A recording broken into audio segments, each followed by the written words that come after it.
so interesting how the world works. But some countries, unfortunately, really suffering. I genuinely believe Australia is a good country. When the country suffers, people suffer. I said, you just don't know how lucky you are to be in such a safe and happy country.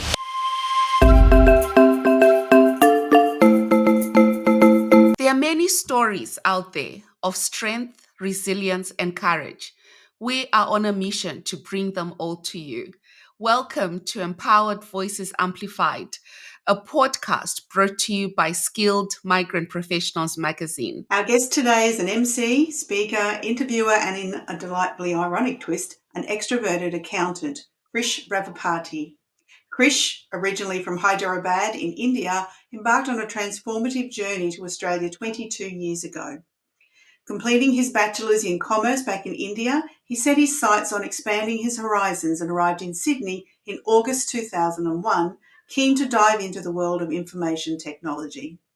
He completed his IT degree and secured permanent residency in January 2003. After a stint at ANZ Bank in Sydney, Krish came to Brisbane in October 2003, marking the beginning of his long-term relationship with Queensland, a place he affectionately calls home. Over the past 2 decades, his career has crossed a number of diverse experiences, owning a transport business, delving into finance and IT, and now he directs a bookkeeping firm in Logan Home. Welcome to the show, Krish. Thank you, Sandra. Thank you, Emma. We have 2 YouTube channels, Yes. and we'd like to ask you about your Mastering Aussie Culture and Yes. Etiquette with Felicity.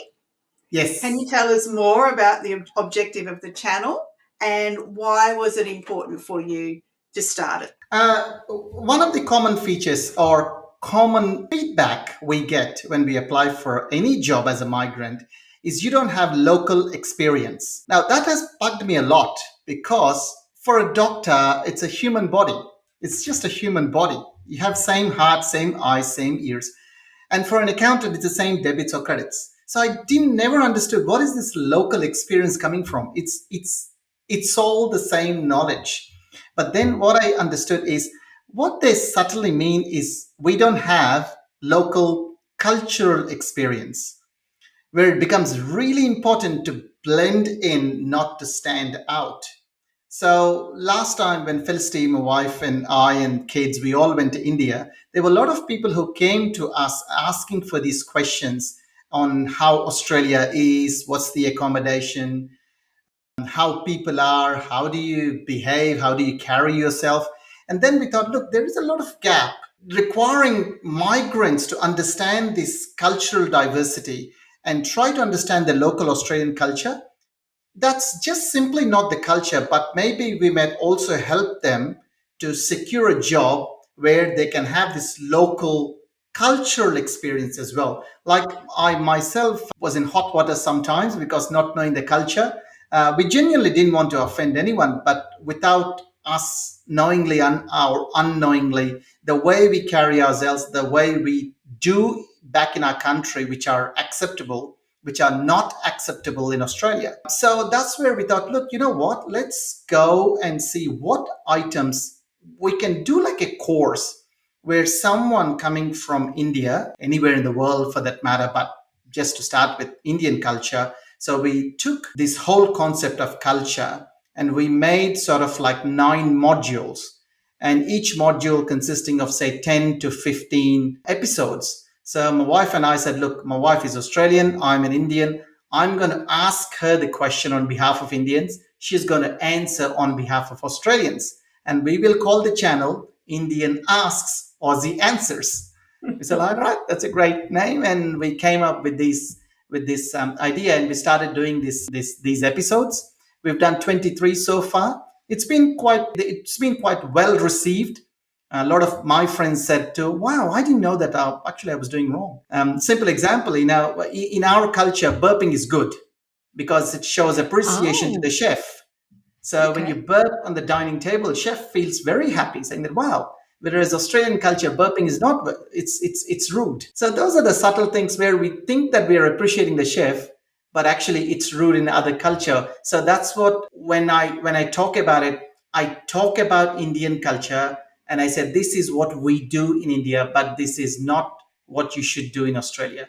So kind of teaching both. So I, I said, all right, let's fill that gap of not having local culture or cultural, what do you call it? You don't have local experience, or let's fill the gap of filling the local cultural experience. There you go. That's how I started. Oh, Hmm. that speaks so much to what Em and I are doing with the Yeah. magazine and with the podcasts. Is also in our way bridging that gap. So it's Mm. fantastic that there's others out there that feel and see the need and are addressing it as well. So Yeah. we're going to have to tune into that one. Thank you. Sorry for a long answer for a short question. It was great. Very much so.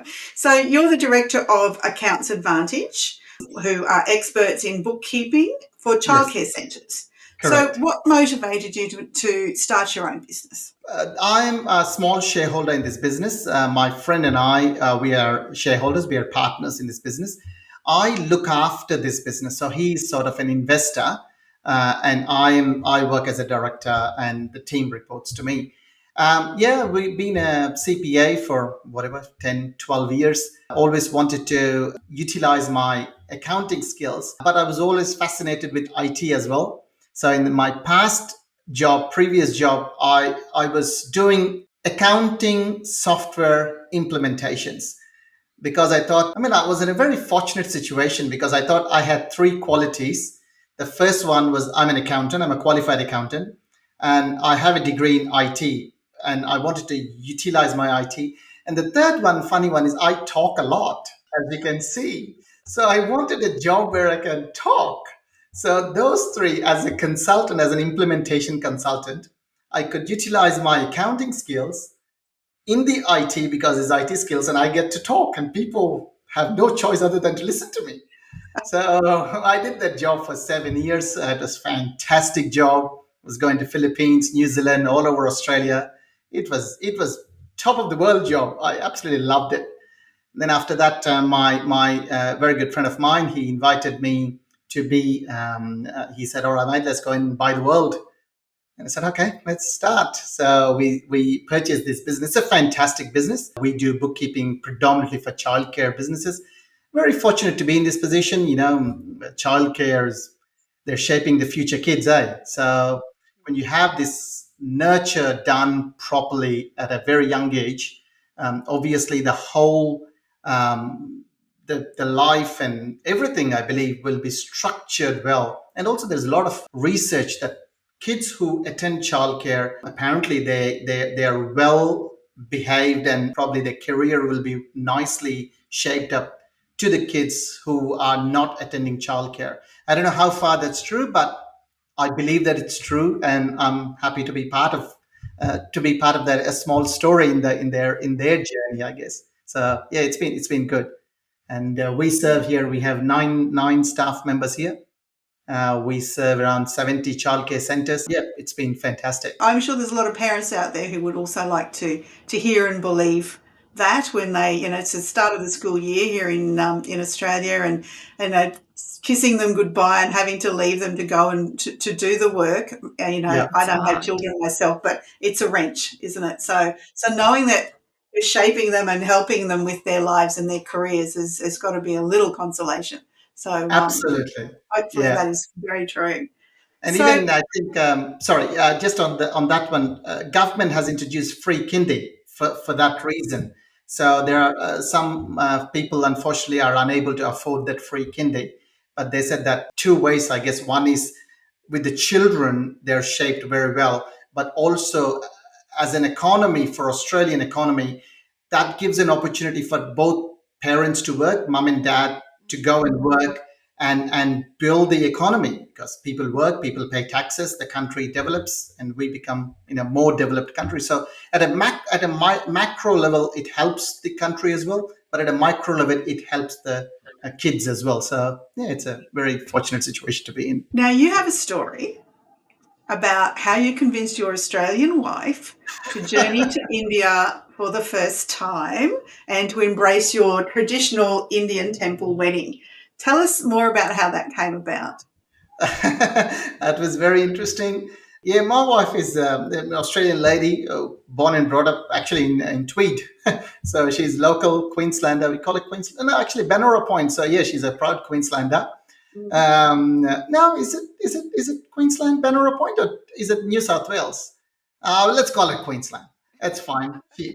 She follows Queensland time. She doesn't follow daylight saving, so let's call her Queenslander. It's interesting. Yeah, we met. She was a barista, and I was having this transport business. So my job was to do the delivery for 4 days, 4 to 5 days, and I had drivers doing the delivery as well.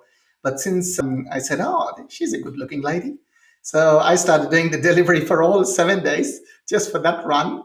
And she used to give me free coffees, and the story developed. And we said, all right. So she said yes.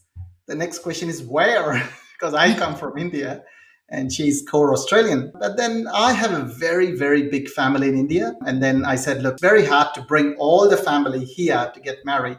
And my wife had a big family too, but we kind of compromised and we said, all right, let's do in India in a traditional temple wedding, because this is an international wedding between my wife and I. So I said, okay, let's have the blessings of the guys in the skies and everybody who you can think of. She was very nervous.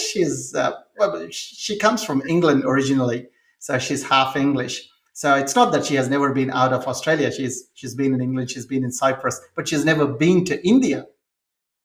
New country, new culture, new food, new way, and it's the whole different thing. It was interesting. So I said, all right, let's give it a go. If we can make this through, I think we'll have a good life. And she said, all right, I'm up for a challenge too. She did well. She did well. She got convinced. She said, all right, let's go and get married there. I call it a very small wedding. We only had 400 people or 450 people. Very, very small wedding according to Indian numbers.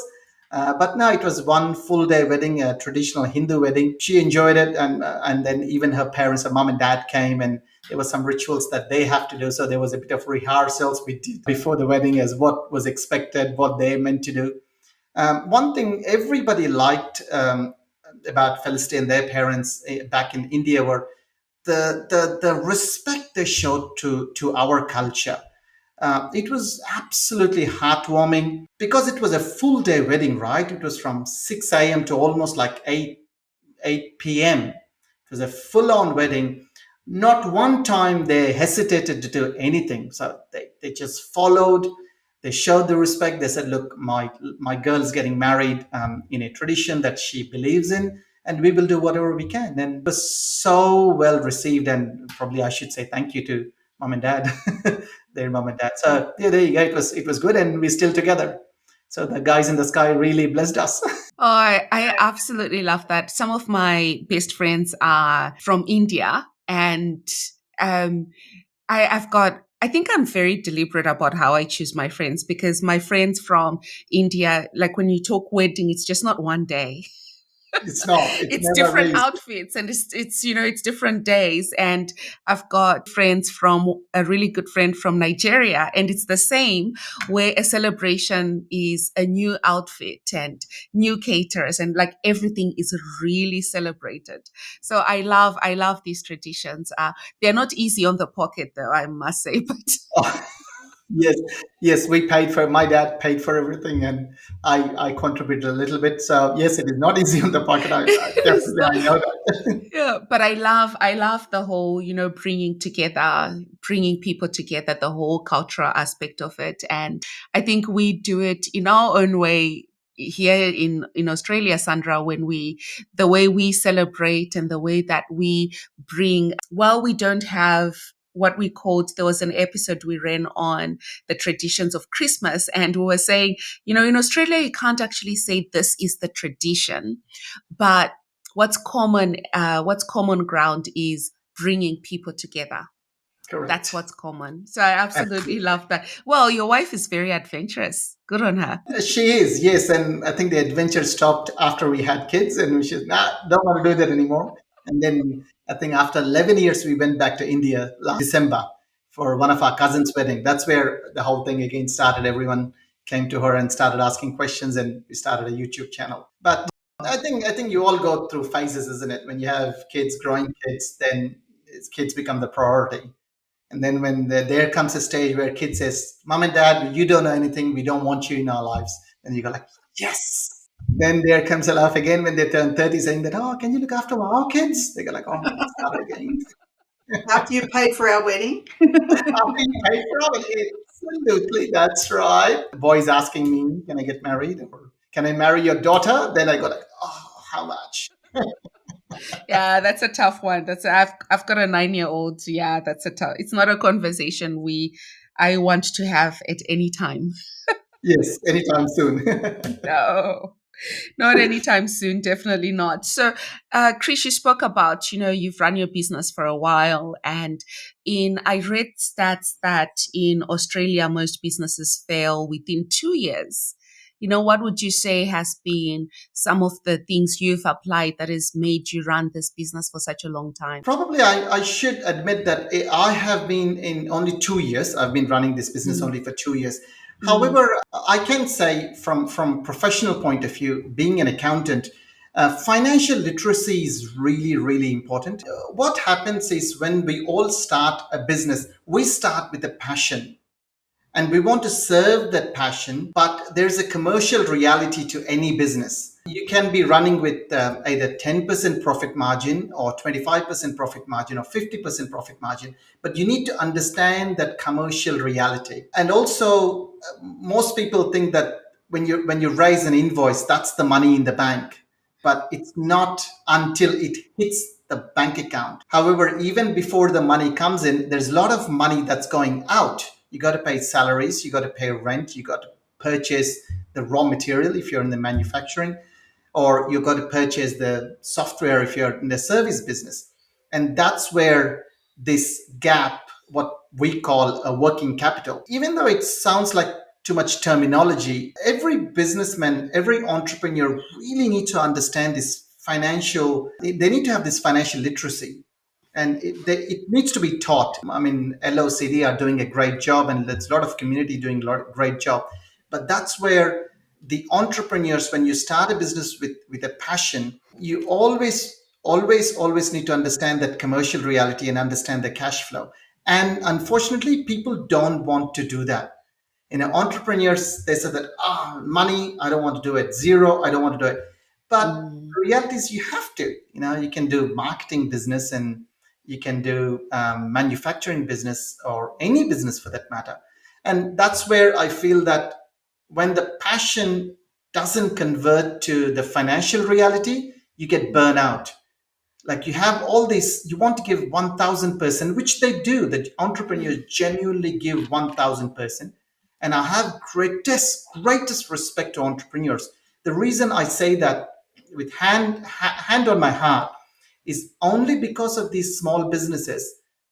80% of people are putting food on the table. Us being mm, employees, us being suppliers, us being customers, serving the small businesses in Australia.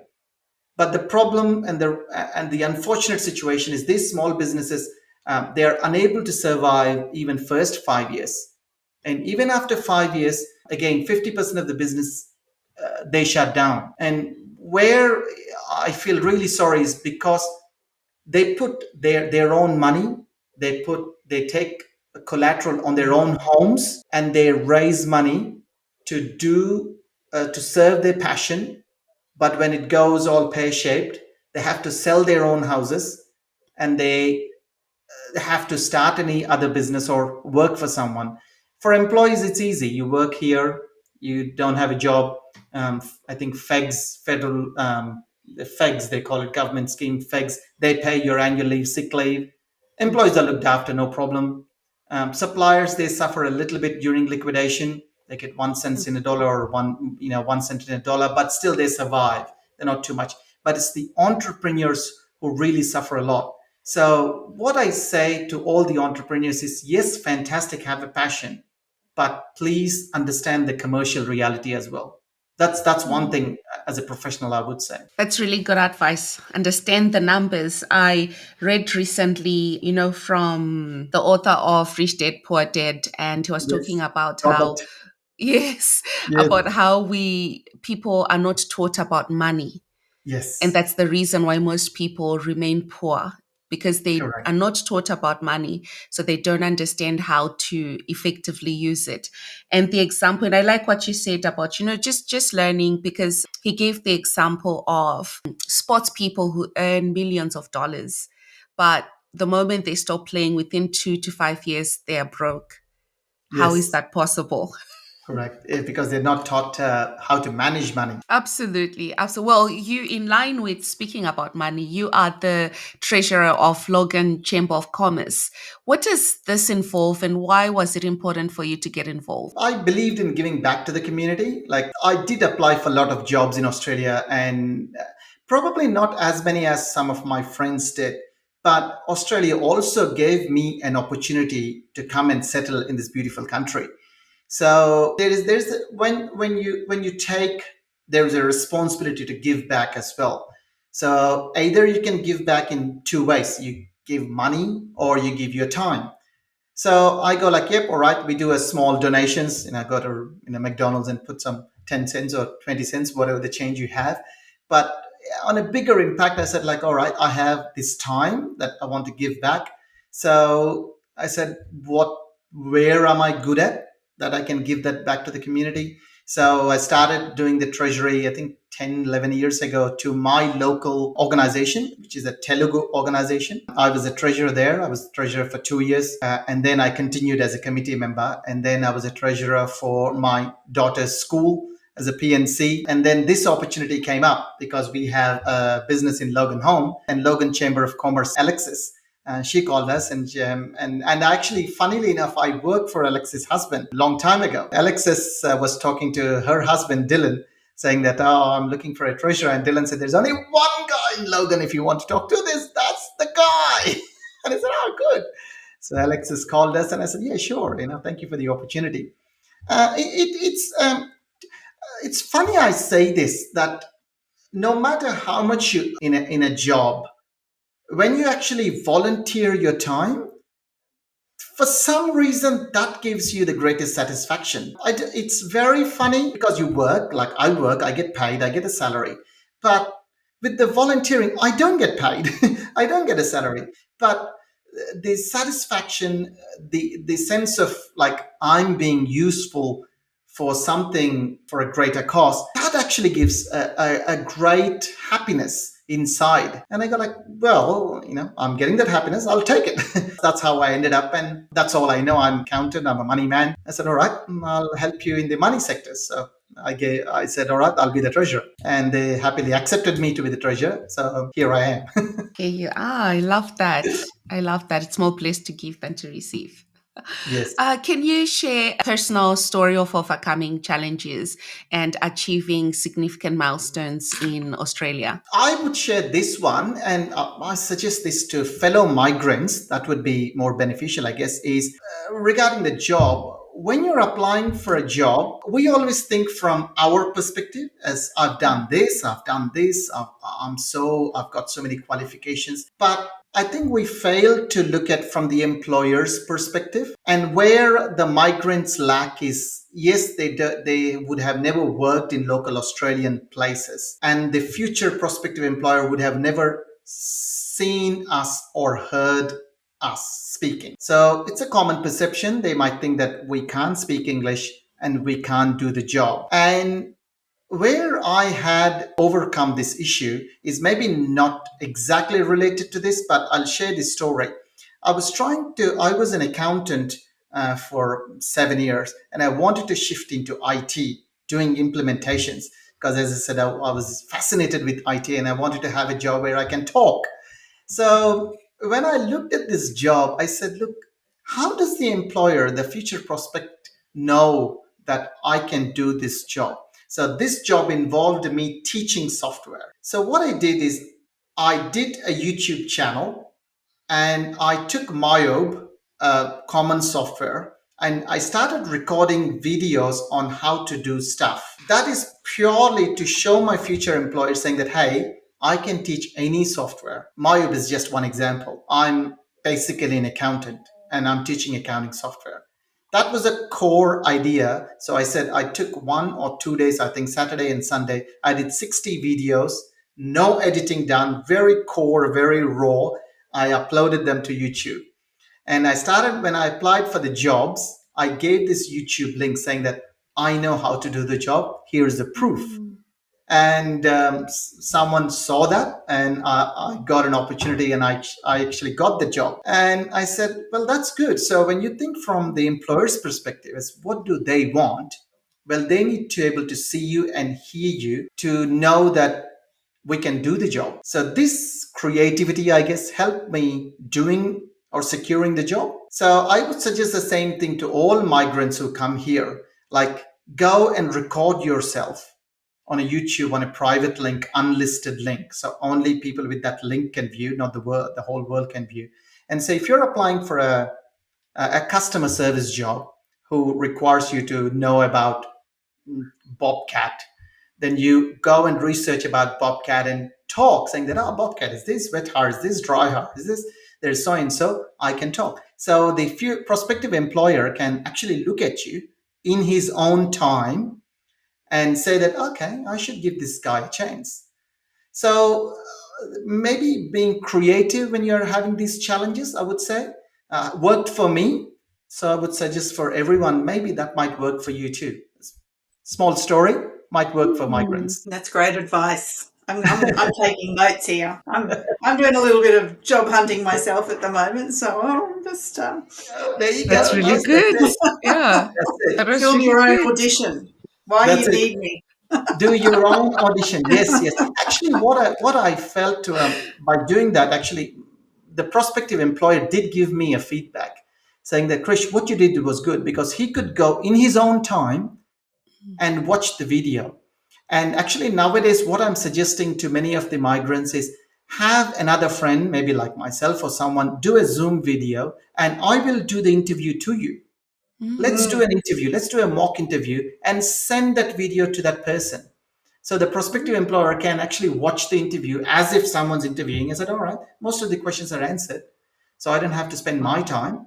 There you go, 10 minutes, and a second round is done. So I said, okay, I that love might that. Yeah. work. Mm. There you go, You are the Sandra. guy. You are the guy. Let Emma interview you. Yeah, we'll have a lot of fun in that interview.